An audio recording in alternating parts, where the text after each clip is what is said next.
we'll have tonight.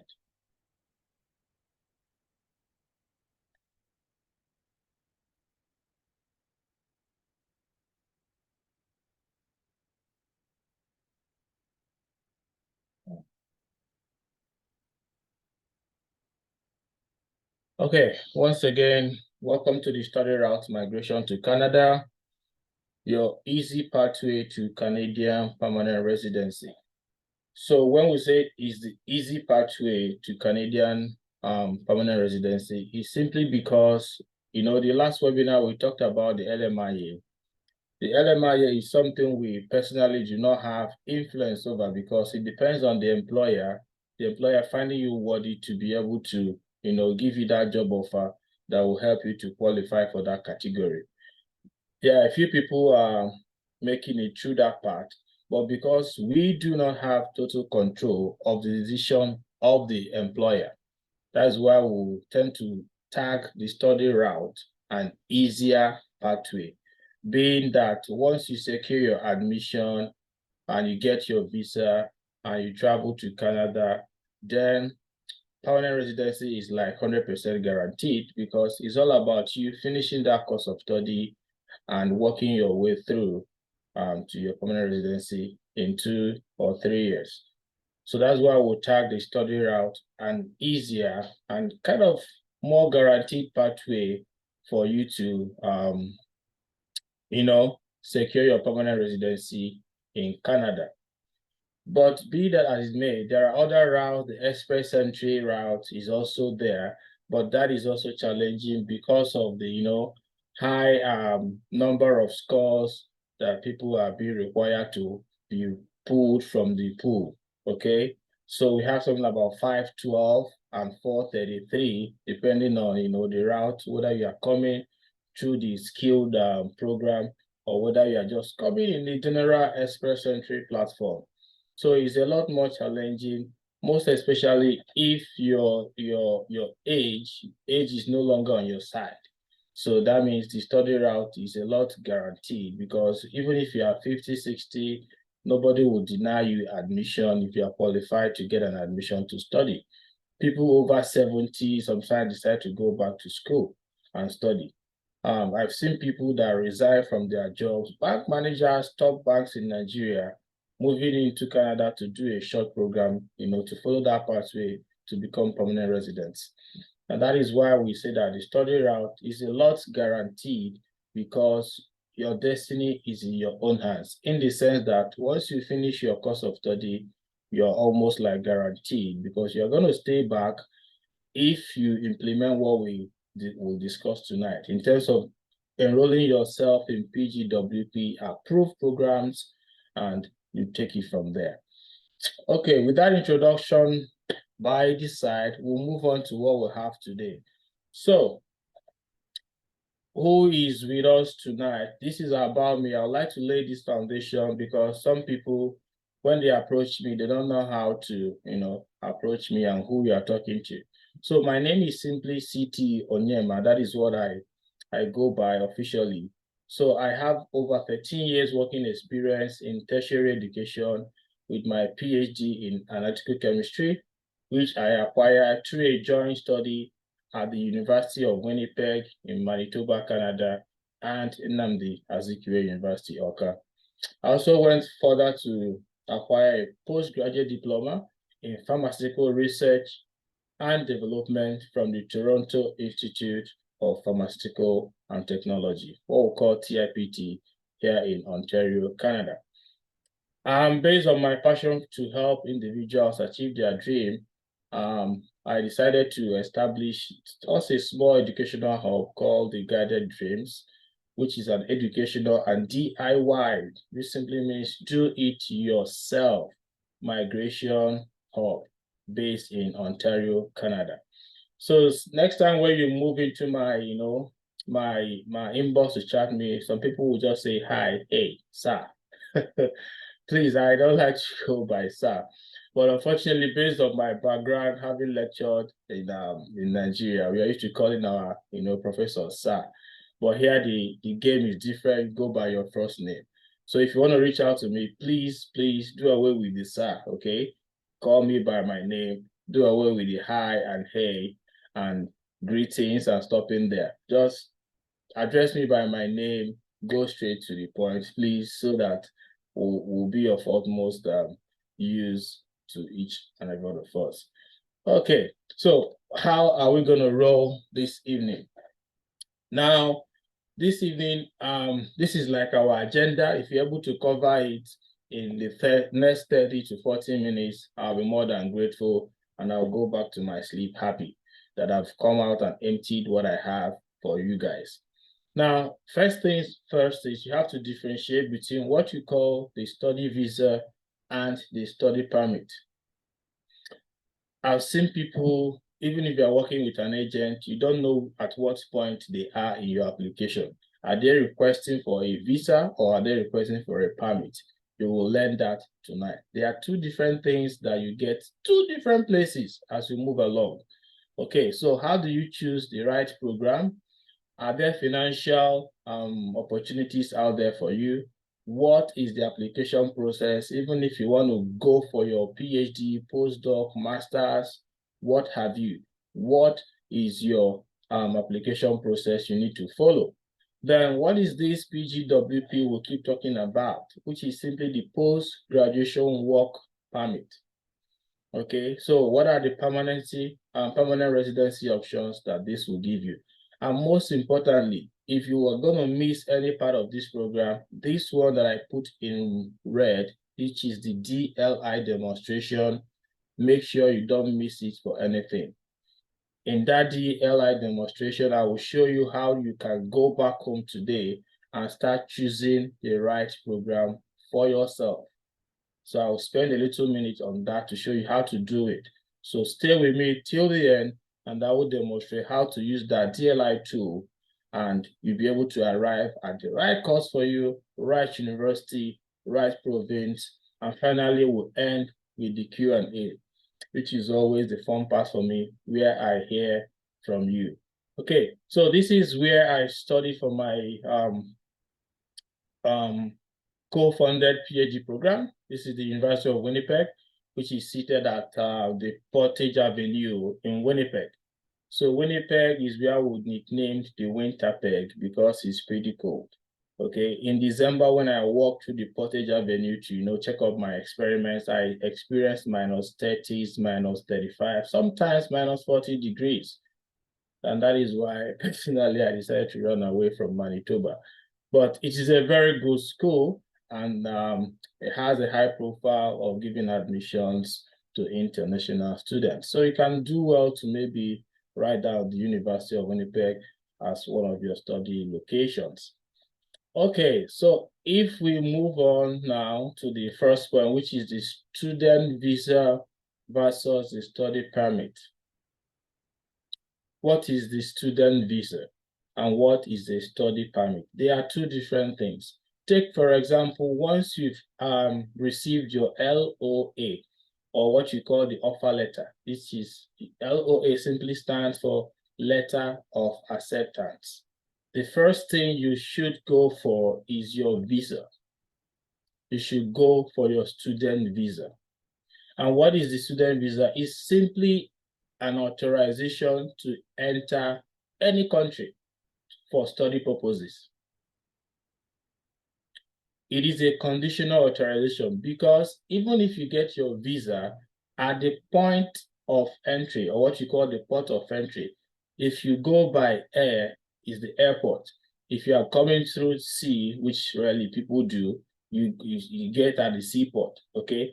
So let's take it you're coming by air from Nigeria. So at the port of entry, most likely, assuming you are coming to Ontario, you will stop at the Pearson International Airport. So it is when you get to that airport that they will convert your visa. Listen to me closely. They will convert your visa to your study permit. I repeat, it is at the port of entry or the point of entry that they will convert that student visa you have to a study permit if the officer is satisfied by what you are presenting. If not, you can actually be turned back at that point in time. So that is the difference. However, when you talk about the study permit, it simply gives you the authority to stay in the country, and it will bear the details about why you are there. What is the reason for your coming? Which level of study you are pursuing? How long is your educational pursuit? And things like that. Do you have any work restrictions? And that is another thing. Sometimes your work, not work now, your study permit might grant you access to work for a particular point in time. Let's say no more than 20 hours a week. It will be in your study permit. When I went through this route, I was limited to working only for my host university, which is the University of Winnipeg. So the study permit will bear all these details. So it's not just because you've secured visa, then it is all done. No, I've seen people being turned back because they answered wrongly.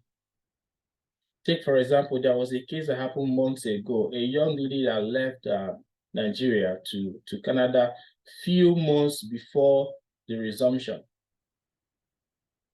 So the officer asked the lady at the airport, why are you here 6 months before your resumption period? And she answered, I'm here to hustle before I start schooling. And your guess is as good as mine. She was returned back to Nigeria, safely so. So don't let any little mistake deny you because you lack the right knowledge. You have a visa does not guarantee you will be permitted to stay or enter the place of staying. So they are two different things, okay? So be very careful as you move along. That's why you have to arm yourself with the right knowledge, prepare yourself adequately for possible questions you might be asked, even at the point of entry, which is your last line. If you cross there, there's no going back anymore for you, except you commit a crime. You'll also be bundled back home. So arm yourself with the right knowledge, even if you are walking alone or somebody is doing something for you. If that's okay, please type yes or no in the chat box so that I know you're following me. If it's clear enough, please put C for clarity. If no, put N in the chat box. If it's clear, type C. If it's no, type N. Why I try to admit others. Not totally clear. Okay. Now I'll try to C. Okay, lots of C's. Ballistic, because of time, please don't forget, please, I'm begging you. A lot of C's I got so that I don't waste so much time. I have a lot to unpack tonight. Please ask me during the Q&A and I'll explain again. Please, thank you very much. Okay, so if we move on to the second issue now. Okay, thank you. You said go on. Thank you. So if we move on to the second issue, how do you choose the right program? How do you choose the right program? By the way, this is another popular college here in Canada, Centennial College. Very, very sound university. I think they have 2 campuses, even in Toronto. Okay, one very close to my area is Scarborough. The other one further down. So how do you select the right program for yourself? That is where you have the DLI, that is designated learning institutions. Not every college or university is more of, most of them I know. I've not seen any university in Canada that do not offer PGWP. But the problem is with colleges. Believe you me, it's everywhere. There are substandards everywhere. There are some colleges that they shouldn't be, but definitely because of how easy it is to get admissions, people, international students, they fall prey and they just go and enroll, do your short program. Then at the end, you discover you have wasted your 8 to 12 months to maybe 15 months doing something that cannot yield you anything. So therefore, listen to me clearly this evening. You should be able to verify that whichever college that you are enrolling in is a designated, simply means is approved by the Canadian government to offer education, to offer certified education to people. And that is what I will show you tonight, how to use that DLI to even choose where to go to. When I was coming, I had so many questions. Where do I even go to? I had nobody, you know. Some people, because you have a relative somewhere, you can decide to go where your relatives are. But those of us that had nobody, we had to decide where to go to. So the DLI will even help you to decide that. I'll show you at the end how to do that.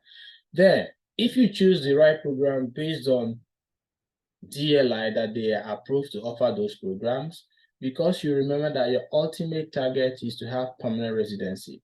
You are not just here to acquire the education and to go back. Therefore, what do we do again? You will also verify that they offer you postgraduate work permit.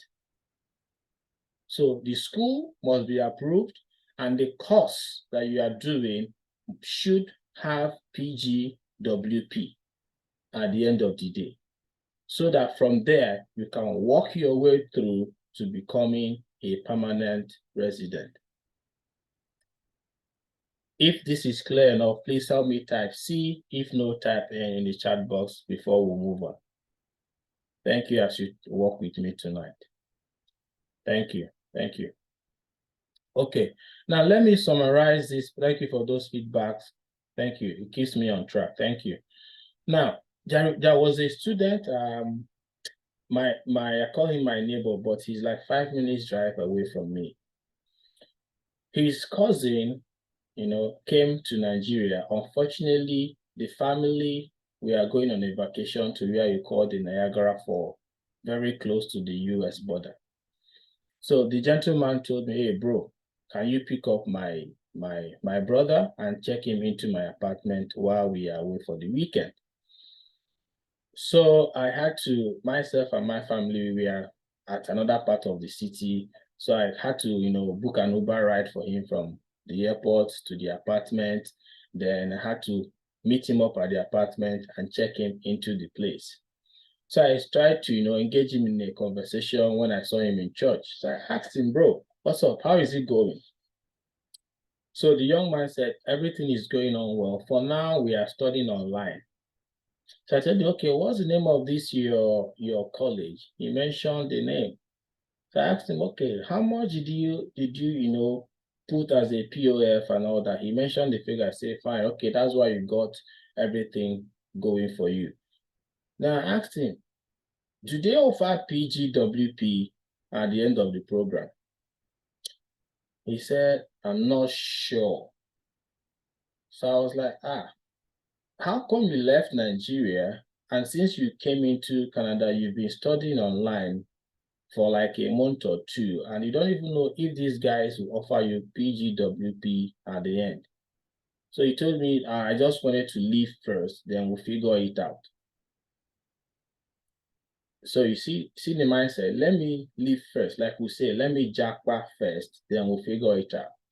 So when we started to look at the school, we discovered that the school cannot give him PGWP. His program is simply for 9 months. And that reminds me, whatever program you are choosing should be no less than 8 months for you to get a PGWP that is worth 8 months. We'll still get to that. So this young man in question was enrolled in a school that had no PGWP. Yeah, the school is DLI, one. Then the other part of it, he can't get a PGWP, meaning that after the end of his study, he's going back to Nigeria. He can't stay because he had no PGWP associated with that program he was running. So what is his option? So the next time we discussed in church, usually I see him in my church, he said, I'm trying to change my school to another one.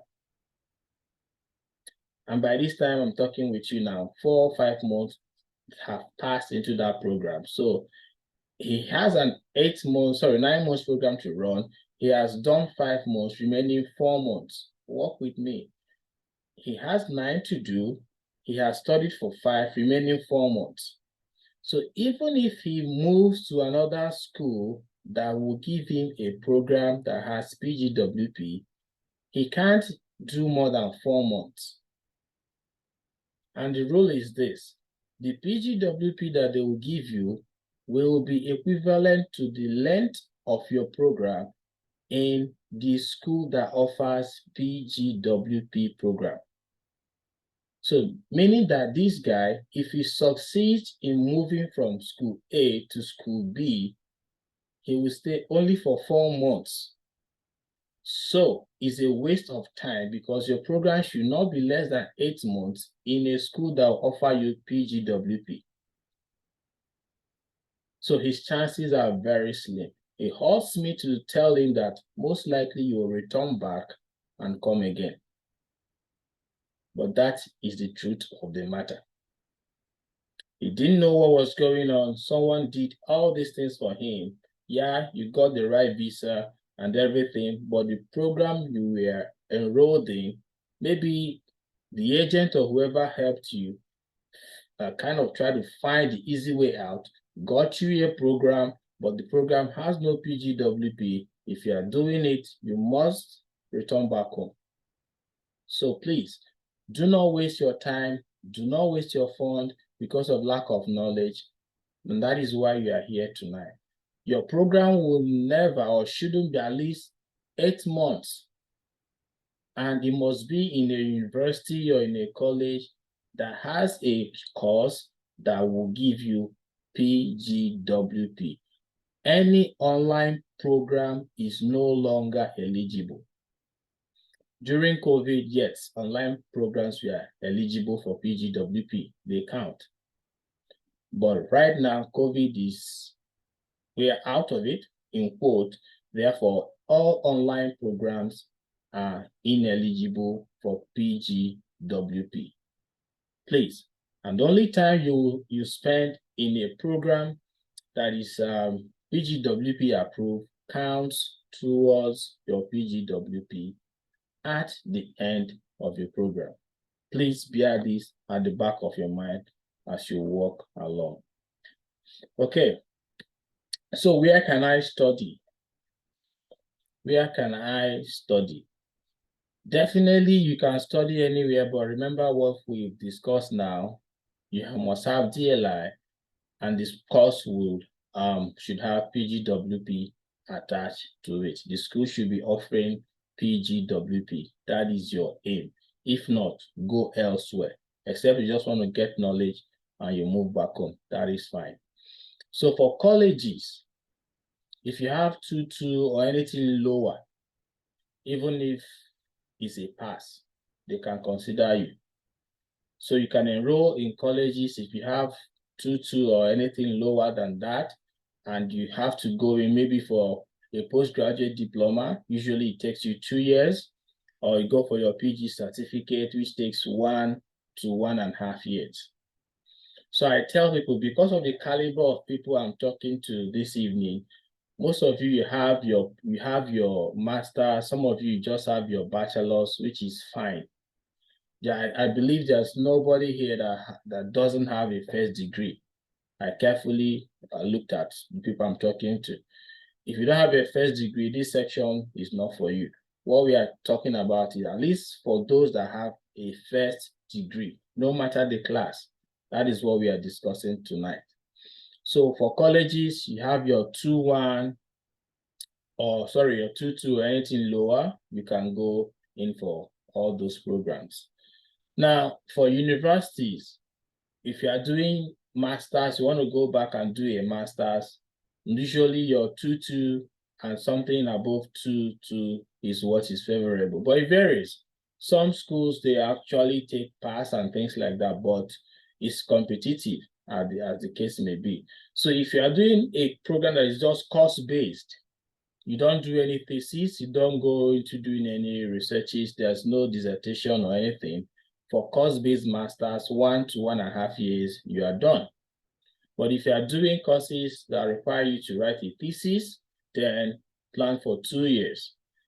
Most likely you are going to get funding when you are doing your master's. And at the end of the day, the good thing is there, they will give you 3 years PGWP.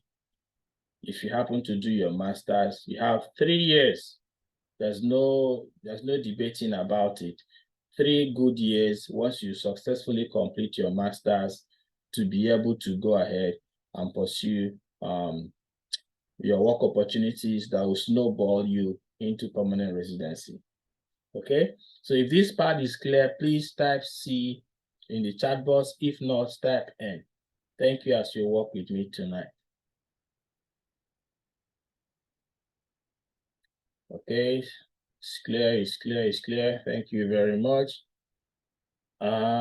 Somebody said not so clear, but majority said it's clear. The network is doing stuff. It's from your side. That's one good thing I'm enjoying here. You know, I see people coming in and out because of their network issue. I understand that, and I believe that over time, if you pursue your dream and not be distracted, you'll be in a better place where network will not be, you know, doing stuff like Bobalistic said. Okay, somebody said it's not clear. Okay, let me go through this again. What I simply said is this. For all the colleges in Canada, if your first degree is 2.2 or lower, then you will qualify for their programs. Okay. Sorry, somebody is saying, don't worry. We'll post this recording, you'll catch up. Your network has killed you. Don't worry, you'll leave very soon in Canada. What I simply said here is, if you have 2.2 or lower, target colleges. They have beautiful colleges, centennial colleges, like I've mentioned. So I carefully position some pictures. If you are sharp, note those pictures. They will guide you somewhere at the end. 2.2, go for colleges. If you are targeting masters, fine. Some universities, they can accept your 2.2, but if you have 2.1 first class, amazing, perfect. So it varies from university to university. Now, if it's a master's that is course-based, you don't do any thesis, just read, write exam and pass. 1 year, 1.5, you're done. But if it requires thesis, then minimum of 2 years. So at the end of that, your 2 years program, all the universities in Canada, their programs are PGWP approved. For masters, you get 3 years PGWP. It's like you have 3 years of work permit to work anywhere. It's not closed, it's open for you to work anywhere. So I believe this clarification is good enough. So let's move on. For those that want to go in and do PhD, maybe my colleagues, you have your master's, you've been employed as a graduate assistant, you want to do your PhD, fine. Definitely, masters are required. Scholarships and funding are usually provided.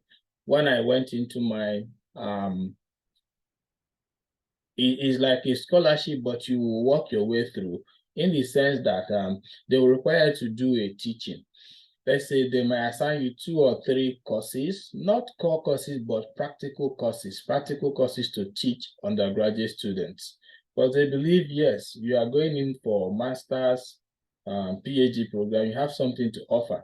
So for you to make up that money that they are paying you, you go and teach and they will pay you. So that's how you also get some funding to sustain yourself. Now, some of those professors that you are approaching, they have their own funding, so they can pay you from their own research grants. That's what they call it, the research grants, they will pay you there. So if you are lucky to get a PhD offer, fantastic. Always and always, your funding is guaranteed. You don't pay a dime to complete your program. You'll be very well taken care of. That's why it's very challenging. It's not impossible. It's doable, but you have to be persistent. Remain focused. That is it. Many people will fall by the wayside. It's normal. Not everybody will live outside Nigeria.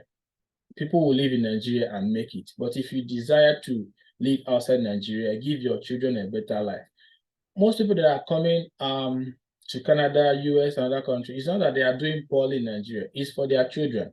So if it's that dream that you have for your own children, remain focused and look at the pathways that will work for you and you pursue it. So for PhD, if you're lucky to get it, go sing hallelujah. You are settled.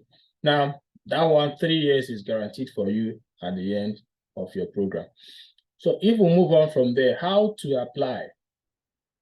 Now, for PhDs, for example, most schools will tell you reach out to supervisors or reach out to professors that will supervise you in your area of interest. And because you can't walk into the office for sure, you are outside the country. Even if you're in the country, you can't walk in, then you need to send emails. Now, how do you send these emails? When do you send them? I have a simple advice. If you are sending any email, please look at the time difference. For example, now, we are 5 hours behind Nigeria. And I think over 12 hours behind Canada. Nigeria and UK share at the same time. So we are like 5 hours behind. By your 8 p.m. is my 3 p.m. So wisdom will tell me, send an email to a professor when the professor will be at the office. They receive many emails. So I won't waste my time sending email over the weekend. Most of them, they don't read their emails once they are done 4 or 5 p.m. on Friday. That's it until the next Monday. So send those emails between 9 and 2 p.m. That is the standard. Send it between 9 a.m. Check the time difference, work with it. Send it between 9 and 2 p.m. There are some emails that you can even program when they will send it. You will type everything, attach your document, and now program when this email will send. At that time, that email will send automatically. So those are the things you need to do. So our advice, apply in line with your previous education and work experience. Because even when you want to pursue your visa, you are trying to convince this visa officer that, this program I'm doing will add something to me and will make me better in the future. I'm not coming to your country to stay, even if you are coming to stay. But you don't need to make it obvious. Yes, they want people, but they want people that will contribute to their economy. So, for example, what do I mean? I cannot have a background in, let's say, computer science, and I'm saying I want to do a master's in let's say in physiology. They are not related. I cannot have a background in microbiology, and I want to go and do, let's say, a master's in something like engineering. They are not related. But even if you want to do an MBA, yes, you can defend doing MBA from any field. I don't know if you are getting what I'm saying. So if you are getting my point, just type C. If you're not, type N in the chat box quickly, please, so I know I'm still talking with you people. C, okay, thank you. So apply in line with what you are studying. If you study, let's say, microbiology, you can say you want to do masters in microbiology, for sure. Everybody will understand, and you move from there.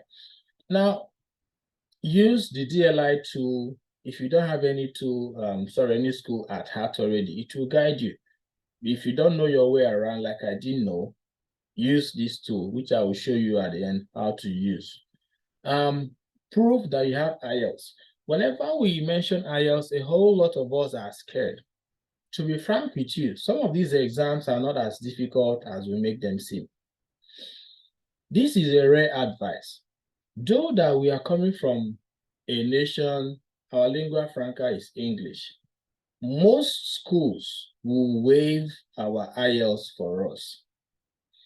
But if you are going for a master's and maybe a PhD or a postdoc, I will advise you to have an edge. Invest, I will not say waste, invest that money, write an IELTS. If you write an IELTS and you score very well, it kind of differentiates you from others who do not have it. They won't tell you, but it does. Because it's a competition and you are being like competing against others. So anything that makes you have an edge above any other person, it will count for you. When I was starting, I searched for schools in the US. I had to write their TOEFL. I had to write their GRE. It's not because I didn't see others that will waive them, but I wanted to compete with others so that if I'm applying, I will say, okay, I will show you I have my GRE, I have my TOEFL. Then when I switched to Canada, I started writing IELTS. So I didn't go waiting for me to prove that I have a waiver, because you need to compete. That's why I say invest. But if you don't have the money to do it, that's also fine. Go to your school, your what is it called? The exams and records will write a letter for you that Mr. ABC was a student of this school, studied for 4 or 5 years, and the medium of communication was English language. Therefore, he is qualified, blah, blah, blah, blah, blah. That's how to get your waiver, your IS waiver. You can use that to apply. If you don't want to invest that money, go through that part, get a letter from your school to attest that your degree was acquired in English language and you are good to go. If that was helpful, type H. If not, type N, and let's move on, please. Thank you. Okay, somebody say language proficiency from school. Yeah, that is what I just explained now. You can do that if you want to. Okay, thank you for working with me. So include academic CV if they are required. Those that are going for PhD programs, postdoc, for sure, you must attach your CV. But if you are going into colleges to study, you don't need that. As a matter of fact, it's a lot easier to get admissions into those schools. So attach your CV if required. Please use the right format to do that. Also, for PhD, approach potential supervisors tactically. What do I mean by that? Your email should be catchy. You don't go being beggarly. You don't approach somebody saying, please help me, Nigeria is on fire, I need to run away. That's to be extreme anyways. But I see people like they come beggarly. I can do this, I can do this. Give a proof. Give a proof of what you've done. If you have a publication, cite one. Let me give you an example from the top of my head now. One thing people suggest is this. If I'm approaching Professor A in University B, when you visit the university website, type in the name of the Professor A. It will pull up the person's name, and most of them, they have their research group's websites in there. Visit the research group website. Know what that Professor A is studying. Let's say the Professor A is interested in fibers optimization. Let's say fiber optimization. That's what Professor A is interested in. I will craft my email to show that I know that this Professor A is interested in this field. He has written papers in fiber optimization, blah, blah, blah, blah, blah. And he is interested in furthering his research in blah, blah, blah, blah, blah area, which actually is in tandem, or which actually is in synergy with your own research aspiration and goals. So if I approach a professor like this, the professor will say, okay, fine, this person, you've done your own homework and you are here to even help me solve my problem. If you read their papers, you will discover that sometimes at where they call the recommendation section, they will tell you what they need to do next. So this is the secret. They will tell you what they need to do next. So if you craft your email to show that actually you are interested in helping them solve that problem, Therefore, they definitely will pick and maybe pick up your application or give you a call or schedule a call for you to now explain to them how you will fill in or meet up that need for them. So what am I saying? Make sure you know who you are approaching and approach them carrying a solution to their problems. Approach them carrying a solution to their problem. I hope this makes sense. If it does, please type yes for me. If it doesn't, type no. And let's move on. Thank you as you work with me. Okay, thank you.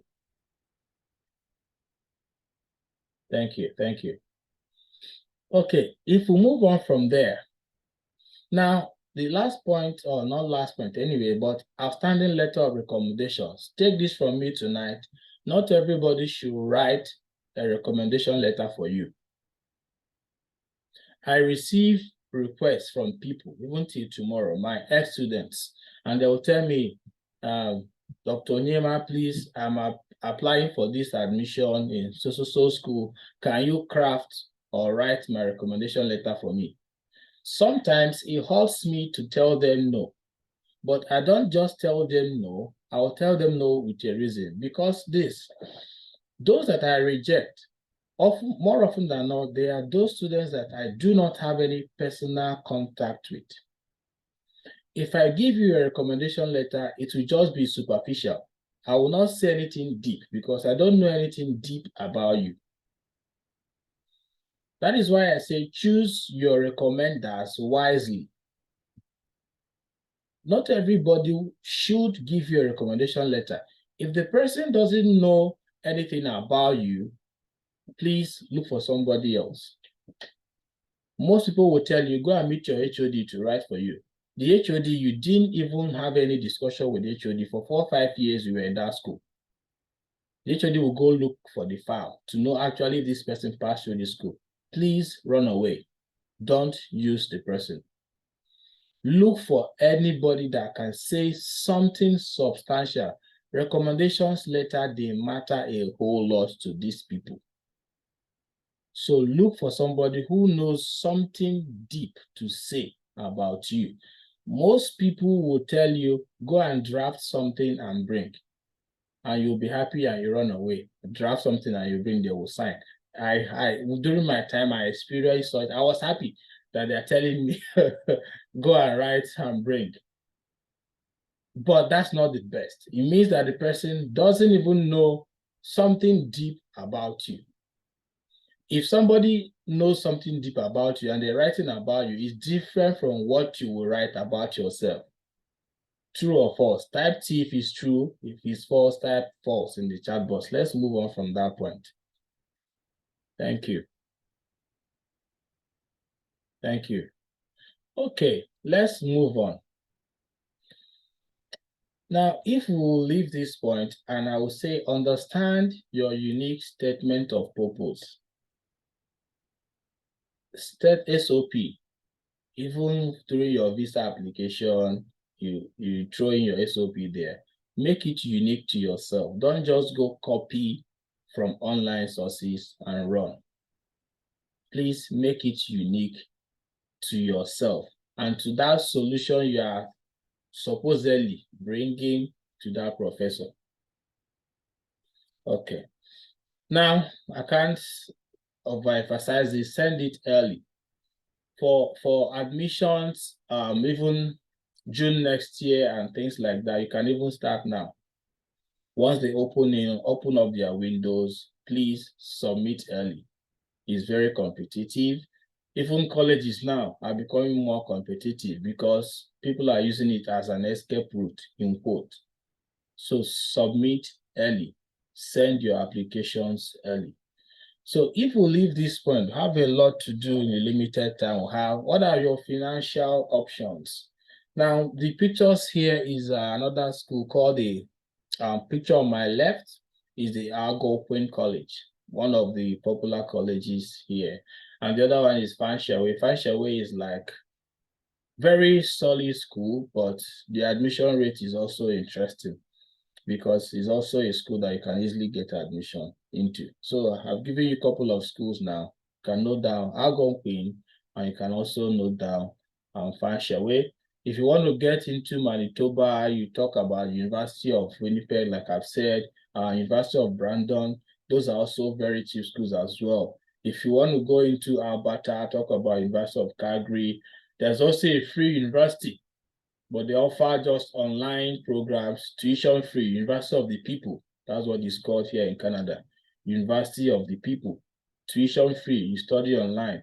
So if you just want to acquire knowledge and all that, find these schools and go into them. Most especially University of the People, free tuition, do all online program. But that's not why we are here. So for other cheaper schools, you can talk about Fanshawe, Algonquin, Brandon is also cheap. University of Calgary, University of Saskatchewan is also cheap as well. So I say here, cost is school. Your cost of education is school, cost, and province dependent. If you are coming into, let's say, Ontario, you will know that you have to spend more money than somebody going into Alberta and somebody going into Saskatchewan. So that's why I said the cost you will spend is school, the cost you are studying, and the province dependent as well. So your family members as well is also another factor. Do you have a family member with proven ties that can sponsor you? Yes, you don't have the money, but you have a relative that can give you the evidence, that can show that, yes, this person, I'm interested in what he or she is doing, and I can stand in as a sponsor.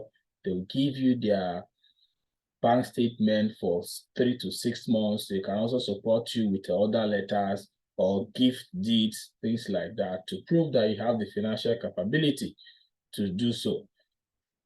You can also explore that opportunity.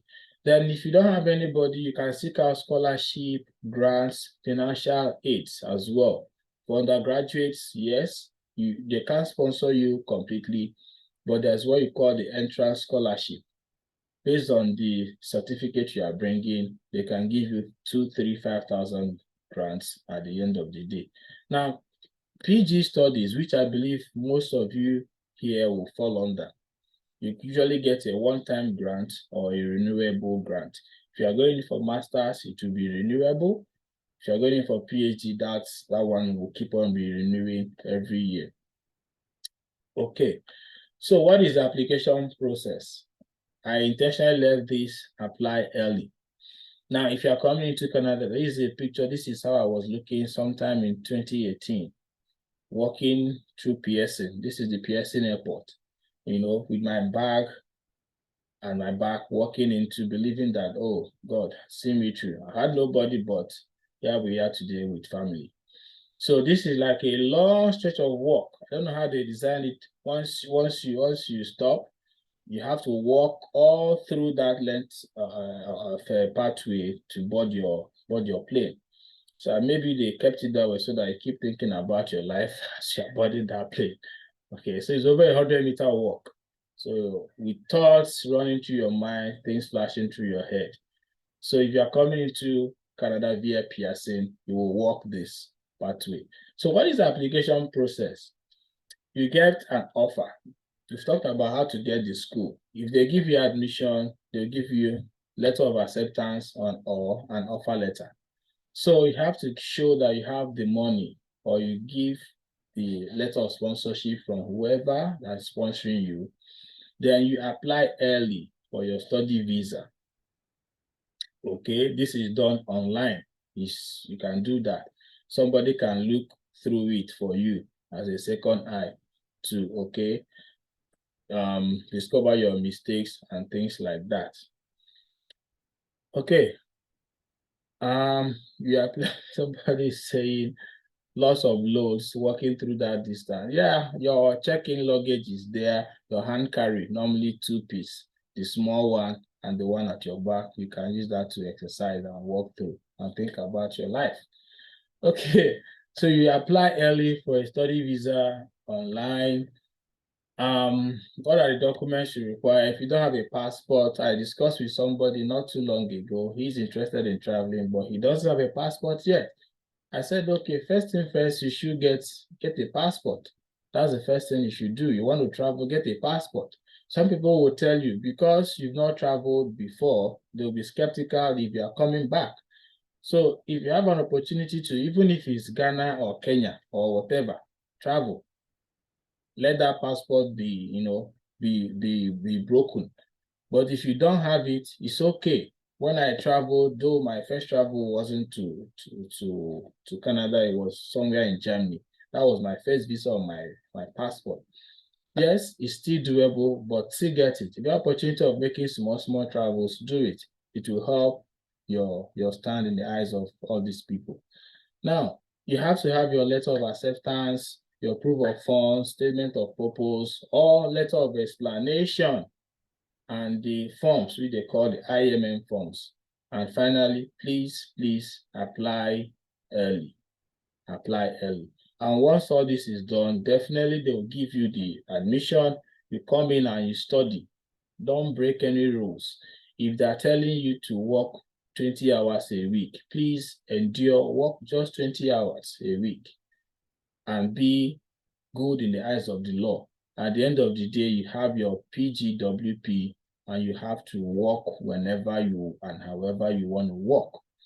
So this is a smiling girl done with education, moving ahead with the PGWP. So it allows you to work 1 to 3 years full-time, depending on your length of study. I've told you about it.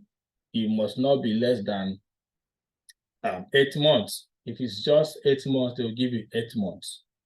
If you study for 1 year, they'll give you 1 year. 2 years, they'll give you 3 years. In between, at their discretion, they will give you the PGWP. So usually once you finish your study and your school confirms, your school must confirm in writing that you have completed your study. They must confirm in writing that you have completed your study. You must apply for that PGWP between 180 days of receiving that written communication from your school. You have 180 days to apply. That's roughly 6 months to apply for your PGWP. But what do you have to wait for? Why do you have to wait for? Once you are done and have that written confirmation of completion, apply for it right away. Even if you want to travel, I advise, get it first. You don't know what will happen if you want to apply from outside. Legally, yes, you can apply from anywhere. You can apply from outside Canada, even after studying. But what are you rushing to do back home? Get it, then you can travel if you want to. Okay, so once this is done and you have your PGWP, what does that help us to achieve? There are permanent residency options you can pursue. Now, because your PGWP will help you to work, definitely you will qualify for the express entry route. And normally that will be through the Canadian Experience Class. Canadian Experience Class, CEC. The FSW is Federal Skilled Worker, which you, as a graduate, that you've worked for at least a year in Nigeria within the last 3 years, you can apply for this one while still in Nigeria, the Federal Skilled Worker. But for you to apply under the Canadian Experience Class, which is very fast than other classes, you must work in Canada for at least a year in the last 3 years. So that PGWP will help you to work for at least 1 to 3 years. So once you are in your, once you work for 1 year, you apply for your PR. That is how it's done. If it's clear, type C for me. If not, type N, and I can explain again, please.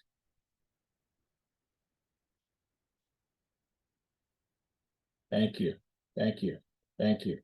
Okay, so if you don't want to go through the express entry route, you can go through the provincial nominee programs.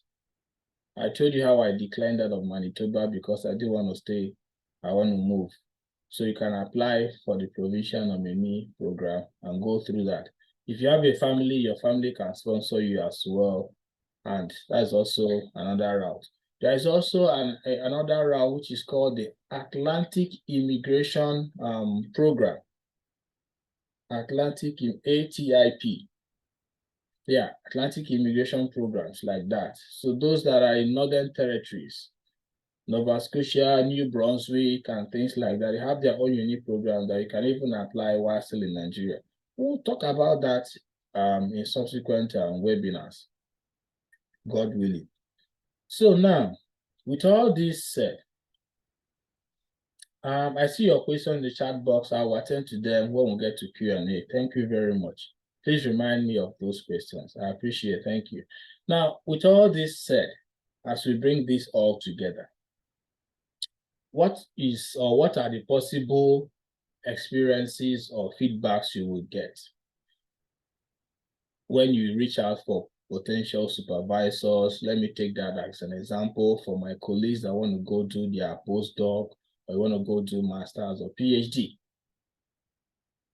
Definitely you can be rejected, that's for sure. You can send an email, they might reject you. But look at this rejection example. One can be rejection, one can be redirection. Now, let me read this. He said, "I'm sorry, but family circumstances mean that," this is a professor rejecting a student, "mean that I have to take a break from student supervision.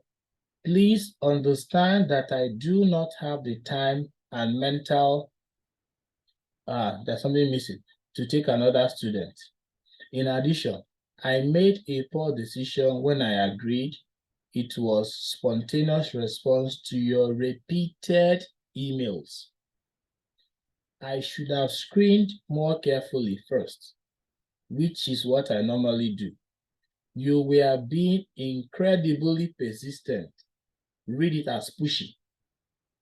I should have talked to my initial screening process. On reflection, I do not want to work with a pushy person, especially when I have other stresses in my life. Please do not contact me again." So this is a student that was reaching out to a supervisor multiple times. Now, these people, they are busy. And if you send somebody an email once a week, that's not being pushy. But if you send 2-3 times in the same week, for sure, you are pestering my life. So do you think we will blame this professor for rejecting students based on being pushy? Let me hear from you. Type yes or no. Do you blame this professor for rejecting this student based on she being pushy? Let me feel you in the chat box. Yes or no?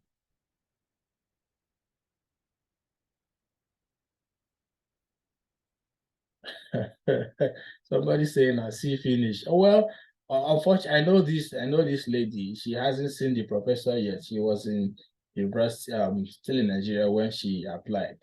Okay, so I wouldn't blame this person, but however, this is a lesson.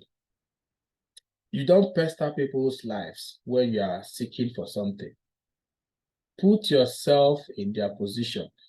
Oh, this is another view. Interesting. Jane said maybe he contributed to her being pushy. How would she have, I don't know, or maybe she encouraged her by, I don't know how she contributed to her being pushy anyways. But the lesson is this. If he had replied her earlier, okay, absolutely. Okay, thank you. Yeah, I agree with you. If he had replied her earlier, then maybe she wouldn't keep, bugging his life. But remember, he said, I have other family challenges, stresses in my life. don't add to it. So let's learn from this. Once a week, give a break. After a week, if the person did not respond to you, send a reminder. After 2 reminders, listen, after 2 reminders, move on. After 2 reminders, move on. Don't put all your eggs in one basket. He or she is not the only professor out there. So do it once a week. do it in the time the person is in the office. After 2 reminders, no replies, please move on to the next person. Okay, so is that clear? If it's clear, type C. If no, type N. Let's be clear on this. Thank you as you work with me. Okay, thank you. I appreciate your feedback. Now let's look at this one. Now this is mine. If you look at this closely, you see my name here. Which is it? This is 2016. So I sent this email, and this person replied, "You can visit our research page, and it lists all of our current faculty members sorted by research area," which is already what I told you. Visit the school's website. There you can find profs that you might be interested in working with. And if you click their name, it will tell you more about their research interests, as well as list their office number and U of C email, that's University of Calgary email. There is no formal procedure for contacting faculty. Faculty means a professor. Feel free to send them whatever you feel is appropriate to display your qualifications. So this was the administrative assistant. I reached out to them seeking direction on how to do it. So that's why I call this redirection. They might reject you for sure. Some might redirect you. That is okay. Don't be deterred. So this is another rejection I got in the same year, 2016. So you might be, feeling down like this lady here. I've tried all I know I can, but I'm being rejected. So this was from Michigan State University. Michigan State is in the US, and I got rejected. So do you give up when you are rejected? It's up to you. If you want to give up, it's up to you. It's a free world. Nobody will pull you out from your bed and offer you some of these things. So you should expect rejections. But in all you do, all you need is a single yes. You can get 10 rejections and you have just 1 yes to turn your life around. So yes, it's absolutely normal to get a rejection. Even though seeking jobs, you get rejected, is normal. But remember, what you need is just 1 single yes, which is what this guy got finally here. And this was my stuff in 2017. The single yes I was waiting for. So be open to that. This one came from University of Bristol. Bristol is in UK. They said yes to me, but I didn't get the funding I was looking for at then. So I told them to defer it for 1 year, which they deferred. But where we are coming from, funding was a problem. Through the channel I was sourcing it then, so I didn't get to study here finally. But I started getting my yeses and also mixed with rejections. So along the line, it might not be rosy. It could be challenging, but stay focused, and at the end of the day, you'll be there to tell your own stories. So before we get to the practical session, remember we have these services to smoothen your application process, insider tips on approaching potential supervisors, your school search guidance, standard email to supervisors, recommendation letter templates that you can simply modify it to suit your unique purpose, not copy and paste. Then your SOP, LOE, visa docs, resume optimization and review, the Canadian standard format, LinkedIn optimization, and when you get to your visa application review process, we can be your second eye. Somebody reached out to me, I think it was last week, telling me, she was asking me a particular question. I answered her question, and I also asked a follow-up question. This agent you are working with, how much did you pay? She might be on this call. How much did you pay? She told me, and I was, I wasn't surprised, but she will still pay another one because she hasn't paid what they call the service charge. She paid to get the school first. Then when the agent gets the visa, she will now pay another service charge. This is hundreds of thousands of naira. So when I say total cost of this thing could be around 250,000, That is the fact. But we are not giving you 250,000. We're offering you any of these services you feel you need at the cost of 50,000 for the first 10 subscribers. So you can reach out to me on how to subscribe, or you can visit this site at the bottom. Quickly, if we leave this and we'll pull these things together to end this section, do a quick DLI touch and we'll call it a day. So first thing, 8 quick steps. Decide your province of interest. Decide where you want to go. If you don't have any place in mind, maybe the course or the school will decide for you. You can also ask us life experiences from our own knowledge will answer you where you should go, then you make your own decision. Decide the course and the school using the DLI tool, which I will show you before we go now. Apply early. If you apply early, you get the letter of acceptance or the offer letter. Apply for your visa. Complete your studies, please. Don't abandon it. If you abandon your study, you go back home. If you complete it, no matter the class of degree, our education in Nigeria is tough. It's easy here. If you can survive Nigeria and get your degree, you can do it anywhere else exceptionally. If you got 2-2 in Nigeria, it's possible you can even have a first class here if you are going to do those degrees that are graded. If you were able to finish your thesis in Nigeria or your project, as they call it in undergrad, whether by hook or by crook, then when you have the resources here, why won't you excel? So don't be scared. Complete this thing. If it's a year that you can do, choose 1 year, do it. Then apply for your PGWP, and after a year of work experience, apply for your PR. So that is the simple step, or sorry, those are the 8 simple steps that you can follow to realize your migration dream through the study route. Okay, so here are additional resources that you have available. Scholarships in Canada.com. If you want, you can take a picture of this page. I will just give you 5-10 seconds to take a picture of this page. You can visit them. International scholarships, you can find them on this side. If you want to take a loan, Prodigy Finance gives loans to international students. If you want to take a loan, you can approach them, apply. And if you meet their requirement, they will do their own investigation. If you meet their requirement, good and fine, they will give you the loan. Definitely a loan you pay with interest. So this is what you have to discuss with them. Okay. Now, if you have to do a follow-up with us, you know where to reach me. Go through the WhatsApp. You can ask me questions there. You can also reach us through this email, guideddreams@gmail.com. So like I said, before we go, I'll take you on the tools, the DLI tool on how to do this. However, remember, this information we shared is for general guidance and does not replace the need to consult any immigration expert for personalized advice if you need such.